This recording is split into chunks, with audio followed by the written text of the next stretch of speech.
Soujanya case ಮತ್ತೊಂದು ಸ್ಫೋಟಕ video release. Ravi Pujari episode ಬಿಚ್ಚಿಟ್ಟಂತಹ ಚಿನ್ನಯ್ಯ. ರವಿ ಪೂಜಾರಿಗೆ ಇವರಿಂದ 25,000 ಹಣ.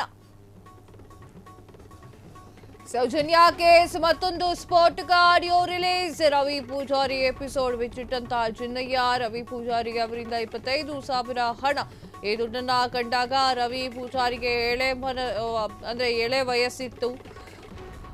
ಕೇಸಿನ ಭಯ ಇತ್ತು ಒಂದ್ ಕಡೆ.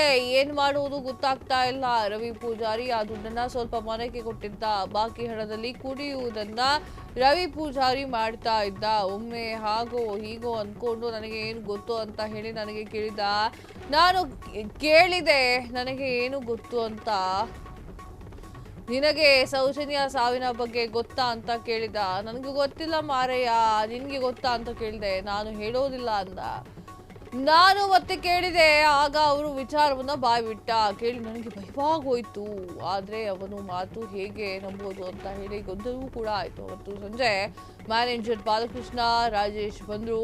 ಇಬ್ಬರೂ ಸೇರ್ಕೊಂಡು ರವಿ ಪೂಜಾರಿಗೆ ಸಖತ್ತಾಗಿ ಬೈದ್ರು. ತಿಮ್ಮಾರೋಡಿ ಬಳಿ ಎಲ್ಲವನ್ನ ವಿವರಿಸಿದಂತಹ ಚಿನ್ನಯ್ಯ. ಎಸ್ ವೀಕ್ಷಕರೇ, ತಿಮ್ಮಾರೋಡಿಯ ಬಳಿ ಎಪಿಸೋಡ್ 1 ಅಂತ ಹೇಳಿ, ಕಲ್ಕಿ ಅವತಾರ 1 ಅಂತ ಹೇಳಿ 7 ಅವತಾರವನ್ನ ಬಿಟ್ಟಿರುವಂಥದ್ದು. ಅದೇ ತಿಮ್ಮಾರೋಡಿನೇ ಇಲ್ಲ. ತಿಮ್ಮಾರೋಡಿನೇ ಮನೇಲಿಲ್ಲ. ಈಗ ಪರಿಸ್ಥಿತಿ ಹಂಗಾಗಿದೆ. ತಿಮ್ಮಾರೋಡಿ ಕೇಸ್ ಭಯ. ಏನಿದೆ ಆ ವಿಡಿಯೋದಲ್ಲಿ ಒಂದ್ಸಲ ನೋಡ್ಕೊಂಬರೋಣ ಬನ್ನಿ. ತುಂಬಾ ಸರಿ ಕೇಳಿದ್ವಿ. ಆದ್ರೆ ಅವನ ವಯಸ್ಸು ಒಂದು 25 ವಯಸ್ಸು ಒಳಗೆ ಇದೆ. ವಯಸ್ಸು ಅಷ್ಟು ಕೂಡ ಆಗಿಲ್ಲ ಹುಡುಗನಿಗೆ. ಕಮ್ಮಿ ವಯಸ್ಸು. ಆದ್ರೆ ನಮಗೆಲ್ಲ ಮದುವೆ ಆದ್ರೆ ಧರ್ಮಸ್ಥಳ. ರವಿ ಪೂಜಾರಿ ಆತ ಏನು ಅಂತಂದ್ರೆ, ಆತ ಕುಡಿದ ಧ್ಯಾನದಲ್ಲಿ ಒಂದಿಷ್ಟು ಮಾತುಗಳನ್ನ ಆಡಿದ್ದಾನೆ. ಅದನ್ನ ನನ್ನ ಜೊತೆಗೆ ಹಂಚಿಕೊಂಡಿದ್ದಾನೆ ಅಂತ ಹೇಳಿರುವಂಥದ್ದು ಚಿನ್ನಯ್ಯ. ಇದು 2023ರಲ್ಲಿ ನೀಡಿರುವಂತಹ ವಿಡಿಯೋದಲ್ಲಿ ಮಾಡಿರುವಂತಹ ವಿಡಿಯೋದಲ್ಲಿ ಹೇಳಿದ್ದ. ಸೌಜನ್ಯ ಕೇಸ್ ಮತ್ತಷ್ಟು ಸ್ಫೋಟಕ ವಿಡಿಯೋ ರಿಲೀಸ್ ಆಗಿತ್ತು. ರವಿ ಪೂಜಾರಿ ಎಪಿಸೋಡ್ ಬಿಚ್ಚಿಟ್ಟಂತಹ ಚಿನ್ನಯ್ಯ. ರವಿ ಪೂಜಾರಿಗೆ ಅವರಿಂದ 25,000 ಹಣ ಕೊಟ್ಟಿದ್ದಾರೆ. ಆ ಹಣವನ್ನು ಕಂಡಾಗ ರವಿ ಪೂಜಾರಿಗೆ ಎಳೆ ವಯಸ್ಸಾಗಿತ್ತು. ಕೇಸಿನ ಭಯ ಒಂದ್ ಕಡೆ. ಆದ್ರೆ ಏನ್ ಮಾಡೋದು ಅಂತ ಗೊತ್ತಾಗ್ತಾ ಇರ್ಲಿಲ್ಲ. ರವಿ ಪೂಜಾರಿ ಆ ದುಡ್ಡನ್ನ ಸ್ವಲ್ಪ ಮನೆಗೆ ಕೊಟ್ಟಿದ್ದ. ಬಾಕಿ ಹಣದಲ್ಲಿ ಕುಡಿಯೋದನ್ನ ರವಿ ಪೂಜಾರಿ ಮಾಡ್ತಾ ಇದ್ದ. ಒಮ್ಮೆ ಹೋಗು, ನಿನಗೆ ಏನು ಗೊತ್ತು ಅಂತ ಹೇಳಿ ನನಗೆ ಹೇಳಿದ.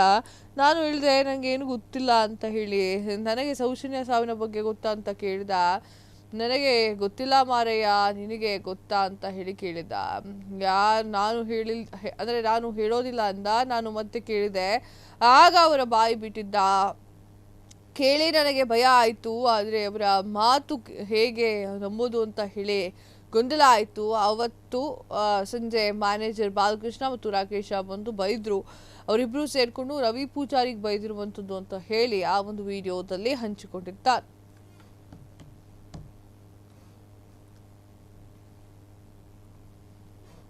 ಅವನ ಹೇಳುವ ಲೆಕ್ಕದಲ್ಲಿ ತುಂಬಾ ಸರಿ ಕೇಳಿದ್ವಿ. ಆದ್ರೆ ಅವನ ವಯಸ್ಸು ಒಂದು 25 ವಯಸ್ಸು ಒಳಗೆ ಇದೆ. ವಯಸ್ಸು ಅಷ್ಟು ಕೂಡ ಆಗಿಲ್ಲ ಹುಡುಗನಿಗೆ. ಕಮ್ಮಿ ವಯಸ್ಸು. ಆದ್ರೆ ನಮಗೆಲ್ಲ ಮದುವೆ ಆದ್ರೆ ಧರ್ಮಸ್ಥಳದ ರೂಲ್ಸು ಸಾಲ ಕೊಡೋದು ಸಿಬ್ಬಂದಿಗಳಿಗೆ. ಆದ್ರೆ ಅವನಿಗೆ ಮದುವೆನೇ ಆಗಿಲ್ಲ. ಈಗ ಯಾಕೆ ಕೊಟ್ಟು ಅಂತ ಗೊತ್ತಿಲ್ಲ. ಅವ ಹೇಳಿ ನಮಗೆ ಗೊತ್ತು. ಎಲ್ಲೋ ಹೊರಗೆ ಬಾಯಿ ಬಿಡಬೇಡ ಅಂತ ಹೇಳಿ ಕೊಟ್ಟಿದ್ದಾರೆ. ಈ ದುಡ್ಡನ್ನು ತಂದವೇನೋ ಮಾಡಿದ. ಮತ್ತು ಅದು ಭಯ ಬೇರೆ ಬಂದಿದೆ. ದಿಗರು ಈ ಕೇಸಿನ ಭಯ ಒಂದು ಕಡೆ. ಏನ್ ಮಾಡೋದು ಗೊತ್ತಿಲ್ಲ. ದುಡ್ಡನ್ನು ಮನೆಯಲ್ಲಿ ಸ್ವಲ್ಪ ಕೊಟ್ಟಿದ್ದಾನೆ. ಬಾಕಿ ದುಡ್ಡನ್ನು ಖರ್ಚು ಮಾಡೋದು, ಕುಡಿತಿದ್ದ. ಅಲ್ಲಿ ರೇವತಿ ಅಂತ ಒಂದು ನೆಸ್ಕಾಫಿ ಅಂಗಡಿ ಇಟ್ಟಿದ್ದು. ಲೇಡಿ ರೇವತಿ. ಆ ಹಿಂಸಿಗೆ ಒಂದು 4,000 ದುಡ್ಡು ಕೊಟ್ಟಿದ್ದಾನೆ. ಕೊಟ್ಟು ಏನೇ ಕಷ್ಟ ಇದ್ರು ನಮ್ಮಲ್ಲಿ ಆ ಹಿಂಸಿನ ಹತ್ರ ಹೇಳ್ಕೊಳ್ತಿದ್ದ. ಹೇಳ್ಕೊಂಡು ನೋಡುವಾಗ ಒಂದು ದಿವಸ ಮತ್ತು ಸ್ವಲ್ಪ ಜಾಸ್ತಿ ಹೋಗಿದ್ದ. ಅವಾಗ ನಾವು ಮಾತಾಡುವಾಗ ಹೋಗ ನಿನಗೆಂತ ಗೊತ್ತಾ ಹೋಗ ಅಂತೇಳಿ ನನ್ನ ಹೇಳಿದ. ಎಂತದ್ದು ಮಾಡಿ ನಿನ್ಗೇನು ಬಾರಿ ಗೊತ್ತು, ನೀನೆಂತ ಆಗಿರೋದು, ನಿಮ್ ಸೌಜನ್ಯ ಹೇಳೋದು ಗೊತ್ತು ನಿಮ್ಗೆ ಅಂತ ಹೇಳಿದ. ನನಗೆ ಗೊತ್ತಿಲ್ಲ ಮಾಡಿ ನಿನ್ನ ಬಾರಿ ಗೊತ್ತಾ, ನೀನು ಹೇಳು ನೋಡುವ ಅಂತ ಹೇಳಿ. ನಾನು ಹೇಳುದಿಲ್ಲ, ಹೇಳು ಮಾರ್ಯ, ಅವರಲ್ಲಿ ಹೇಳು ಮಾರ್ಯ, ನಾನು ಯಾರಿದ್ದಾರೆ ಹೇಳು ಅಂತ ಹೇಳ್ತಾನೆ. ಅಷ್ಟೇ ಹೇಳುವಾಗ ಹೇಳ್ತಾನೆ, ನಿಮ್ಗೆ ಗೊತ್ತಿಲ್ಲ ಬೇರೆ ವಿಷಯ, ಹೋಗ್ ಮಾರ್ಯ ಅಂತ ಹೇಳಿ ಹೋದ. ನನ್ನ ಬಿಟ್ಟು ಆಚೆ ಹೋದ. ಸಮಾಧಾನ ಹೇಳೋ ಮಗ ಅಂತ ಅವ್ನು ಹೇಳ್ದ ನನ್ನ ಹತ್ರ ಬಾಯಿ ಬಿಟ್ಟು ಕಂಡೀಷನ್ ನನ್ನ ಹತ್ರ ಹೇಳ್ಬಿಟ್ಟ. ಹೇಳ್ದಾಗಲೇ ನನಗೆ ಭಯ ಆಗೋಯ್ತು. ಆದ್ರೆ ಇವನು ಮುಂಚೆ ಇವನು ಮಾತು ಯಾರು ನಂಬೋದು, ಇವನು ಹೇಳ್ದ ಯಾರು ನಂಬೋದು, ಆ ತರ ನನ್ನ ಮನಸ್ಸಲ್ಲೇ ಆಯ್ತು. ಆದ ನಂತರ ಅವ ಯಾವಾಗಲೂ ಇದ್ದ. ಅವತ್ತು ಸಾಯಂಕಾಲ 3:30 ಗಂಟೆ ಆಯ್ತು. ಅವ್ರು ಬಂದ್ರು, ಬಾಲಕೃಷ್ಣ ಅವರು ಮ್ಯಾನೇಜರ್, ರಾಜೇಶ್ ಅವರು ಮ್ಯಾನೇಜರ್, ಇಬ್ಬರು ಬಂದ್ರು. ಇಬ್ಬರು ಬಂದು ಇವನನ್ನು ಜೋರು ಮಾಡಿದ್ರು. ರವಿ ಪೂಜಾರಿ ಬಾಲಕೃಷ್ಣ ಮ್ಯಾನೇಜರ್ ಸತ್ತೋದ್ರಂತ. ಈಗ ಅವ್ರು ಸತ್ತೋದ್ರಂತ. ಈ ಆ ಕಡೆ ಹೋಗಿ ದೇವಸ್ಥಾನದ ಹತ್ರ ಎಲ್ಲೋ ಊಟ ಮಾಡಿ ಬಂದಿದ್ದಾರೆ. ಊಟ ಮಾಡಿ ಬಂದವರು ಆಫೀಸಲ್ಲಿ ಬಂದು ಸತ್ತೋದ್ರು ಅಂತ ಹೇಳಿದ್ರಪ್ಪ. ಯಾವಾಗ ಇದು ಈಗ ಸದ್ಯದಲ್ಲೇ ಆಗಿದೆ, 2 ವರ್ಷ. ಬಾಲಕೃಷ್ಣ ಬಾಲಕೃಷ್ಣ ಅವರು ಏನು ಕ್ಯಾಸ್ಟ್ ಗೊತ್ತಿಲ್ಲ, ಪೂಜಾರಿ ಗೊತ್ತಿಲ್ಲ, ನಾಯಕ. ಬಾಲಕೃಷ್ಣ ನಾಯಕ ನಾಯಕ ಮ್ಯಾನೇಜರ್, ಮ್ಯಾನೇಜರ್. ಇವರಿಗೆಲ್ಲ ಸೌಜನ್ಯ ಸತ್ತ ಮೇಲೆ ಮ್ಯಾನೇಜರ್ ಪೋಸ್ಟ್ ಸಿಕ್ಕಿದೆ ಎಲ್ಲರಿಗೂ. ಬಾಲಕೃಷ್ಣ, ರಾಜೇಶ್ ಇವರಿಗೆಲ್ಲ ಒಂದು ಅವನ ಹೇಳುವ ಲೆಕ್ಕದಲ್ಲಿ ತುಂಬಾ ಸರಿ ಕೇಳಿದ್ವಿ. ಆದ್ರೆ ಅವನ ವಯಸ್ಸು ಒಂದು 25 ವಯಸ್ಸು ಒಳಗೆ ಇದೆ. ವಯಸ್ಸು ಅಷ್ಟು ಕೂಡ ಆಗಿಲ್ಲ ಹುಡುಗನಿಗೆ. ಎಸ್, ಹೇಳ್ತಾ ಇರುವಂತಹ ವಿಚಾರವನ್ನ ನೋಡಿ. ಏನು ಅಂತಂದ್ರೆ, ನನ್ನ ಬಳಿ ರವಿ ಪೂಜಾರಿ ಎಲ್ಲಾ ವಿಚಾರವನ್ನ ಹಂಚಿಕೊಂಡಿದ್ದ. ನನಗೆ ಗೊತ್ತಿಲ್ಲ ಮಾರಾಯ, ಸೌಜನ್ಯ ವಿಚಾರ ಬಗ್ಗೆ ಮಾತನಾಡಬೇಕಾದ್ರೆ ನನಗೆ ಗೊತ್ತಿಲ್ಲ ಮಾರಾಯ ಅಂತ ಹೇಳಿದ್ದೆ. ನನಗೆ ಗೊತ್ತು ಅಂತ ಹೇಳಿ ಸ್ಫೋಟಕ ವಿಚಾರವನ್ನ ಬಾಯ್ ಬಿಟ್ಟಿದ್ದ. ಅದಾದ ನಂತರ 1-2 ಜನ ಬಂದ್ರು, ಆತನಿಗೆ ಬೈದ್ರು. ಇಲ್ಲ ಅಂತಂದ್ರೆ ಎಲ್ಲ ಸತ್ಯವನ್ನ ಅವನು ಕಕ್ಕುತ್ತಿದ್ದ ಅಂತ ಹೇಳಿ ಚಿನ್ನಯ್ಯ ಹೇಳಿರುವಂತಹ ಮಾತು ಈಗ ಎಲ್ಲ ಕಡೆಗೂ ಕೂಡ ಸೌಂಡ್ ಮಾಡ್ತಾ ಇದೆ.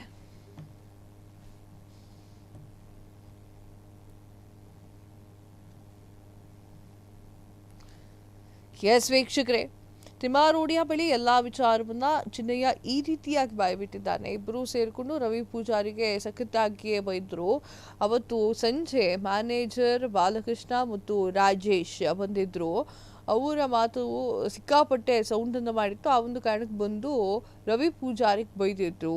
ಈ ವಿಚಾರ ನಂಗೆ ಗೊತ್ತಿದೆ ಅಂತ ಹೇಳಿ ಸ್ಫೋಟಕ ಆಡಿಯೋ ಅಂದರೆ ವಿಡಿಯೋ ಈಗ ವೈರಲ್ ಆಗ್ತಾ ಇತ್ತು. ತಿಮ್ಮಾರೋಡಿ ಅವರ ಬಳಿಯಲ್ಲಿ ಎಲ್ಲ ಸತ್ಯಗಳನ್ನು ಕೂಡ ಬಾಯ್ಬಿಟ್ಟಿದ್ದಾನೆ. ಅದಾದ ನಂತರ ಈಗ SIT ಮುಂದೆ ಹೇಳ್ತಾ ಇದ್ದಾನೆ ಚಿನ್ನಯ್ಯ, ನನಗೂ ಅದಕ್ಕೂ ಏನು ಸಂಬಂಧ ಇಲ್ಲ, ಎಲ್ಲ ತಿಮ್ಮಾರೋಡಿ ಹೇಳ್ಕೊಟ್ಟಿತ್ತು ಅಂತ. ಬೂಡೆ ಗ್ಯಾಂಗ್ ಏನ್ರಪ್ಪ ನಿಮ್ದು ಬಾಧೆ. ಕ್ಷಣ ಕ್ಷಣದ ಸುದ್ದಿಗಳಿಗಾಗಿ ಫ್ರೀಡಂ ಟಿವಿ ಸಬ್ಸ್ಕ್ರೈಬ್ ಮಾಡಿ, ಲೈಕ್ ಮಾಡಿ ಹಾಗೂ ಫಾಲೋ ಮಾಡಿ. ಹೊಸ ಸುದ್ದಿಗಳ ನೋಟಿಫಿಕೇಶನ್ಗಾಗಿ ಬೆಲ್ ಐಕಾನ್ ಮೇಲೆ ಕ್ಲಿಕ್ ಮಾಡಿ.